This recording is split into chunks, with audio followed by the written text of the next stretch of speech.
You're on. Okay, I'm doing this in front of a couple of tortoises and my wife. Today, I'm doing a tribute to Jason Becker. Musical genius. That term is thrown around quite a bit these days, and in almost every case, it's not even remotely deserved. Some people, like Kanye West, like to tell people that they are a musical genius, which this is a sure sign that they are not. Pop stars that have 11 writers on one single that they record and don't play any musical instruments and have to use studio gimmicks to make them sound decent on a recording but can't sing live are not musical geniuses. People that can play 4 chords on a guitar and barely sing are not musical geniuses. This pretty much sums up the vast majority of music today. So what or who is truly a musical genius? Jason Becker is a musical genius. And I'm 100% sure that there isn't one of my classmates, and probably no one at UMES in general, that has even heard of him. That is the usual fate of individuals in almost every field, to live in near total obscurity, waiting years or even decades for the rest of the world to catch up. Geniuses are almost never appreciated during their lifetime, such is the fate of Jason Becker. What makes him a musical genius? What puts him above the hordes of other musicians that are out there? Well, let's look at what he was able to accomplish in an incredibly short span. Maybe being a self-taught guitarist, being able to play Paganini's 24 Caprices, maybe the most difficult piece of classical music ever written at age 13. Between ages 17 and 19, he wrote and recorded 3 records that took the guitar community by storm. Not only was his playing at a level never heard before, but the musical depth was far beyond his age. Performing live, playing some of the most blistering guitar solos imaginable with one hand, and doing yo-yo tricks with the other at the same time. At age 20, he auditioned to replace Steve Vai, one of the best guitar players of this generation, an absolute virtuoso, for ex-Van Halen singer David Lee Roth's band. And he got the gig the very same day. And then being diagnosed with ALS 1 week later. Lou Gehrig's disease. A death sentence. 3 to 5 years to live. It started out with a limp that he originally thought was a pinched nerve. But then it got worse. He had to start using a cane after he started falling down and he could not keep his balance. And then it started to affect his hands, his gift. At the announcement party, where David Lee Roth was announcing the new band to the world, Jason was asking his doctors if he was going to be able to make it through just one tour before it would rob him of his ability to play. He would not.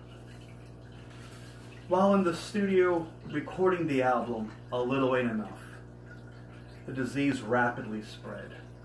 Previously on his recordings, he had done everything in one take, and it was perfect. Now, he was struggling as his hands became weaker and his muscles were degenerating. He had to find the thinnest strings he could and find creative ways just to get by. By the end of the recording sessions, he could barely hold a guitar. He would not be able to tour, the one thing he wanted most, and he parted ways with the band. By now, he could barely walk. At first, he had to use canes, then crutches, then a wheelchair, fighting each downward progression as ALS destroyed his body from the inside, refusing to give in. Next, it took all movement from the neck down, and then it took his speech. And finally, it took his ability to even eat. His body had become a prison, wasting away to an almost skeletal form as death loomed closer and closer. Finally, he was having trouble even breathing. And his parents decided that they had to do a tracheotomy. But before this could happen, his physical therapist and girlfriend found him not breathing and unresponsive. This is how most people with ALS die. Their lungs just stop functioning. But Jason was not done yet. He had life to live. He had things to do, and he had music to write. Miraculously, he regained consciousness and came back to the world of the living with a renewed purpose.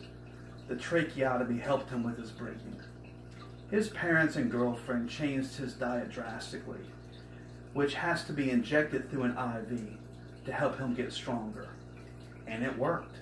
His condition stabilized, something unheard of at the time for people with ALS. He started to put on weight.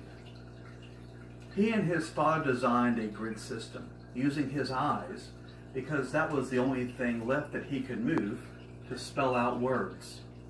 He started writing music with the help of a friend and computer software that tracked his eye movements, one note at a time. He wrote an entire record, Perspective, a classical symphony that featured breathtaking guitar solos, and it was critically acclaimed. He has recorded 2 other records that contain previously unreleased material, Raspberry Jams and Blackberry Jams, and is currently about to release a record of brand new material. Jason Becker's work still astounds people. The sheer brilliance and virtuosity of his music is something to behold. And it was almost all done before he could legally drink. But he's even transcended the title of musical genius and has become an inspiration to millions of people around the world. Not just for his incredible music and incredible talent, but as a testament of the human spirit to live and persevere through the absolute worst of situations. He gives people hope. Not just the sufferers of ALS. Remember the Ice Bucket Challenge a couple of years ago? That was for ALS awareness. But for everyone else that suffers seemingly insurmountable odds. Some of the greatest players today go to his home to visit and essentially pay homage to his legacy.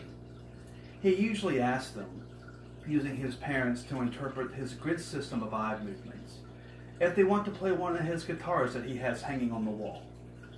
Some do, sometimes attempting to write a song like Perpetual Burn that he wrote and recorded when he was 17 years old. And most struggle, even if they've practiced it for months. Others are simply too nervous to even attempt playing in front of him, even though 2 nights ago they might have been playing in front of 50,000 people. This is because they recognize real genius when they see it, and they are in awe.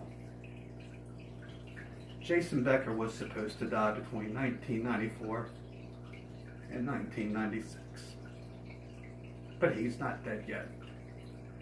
He has life yet to live. He still has things to do. And most importantly, he still has music to write. Thank you.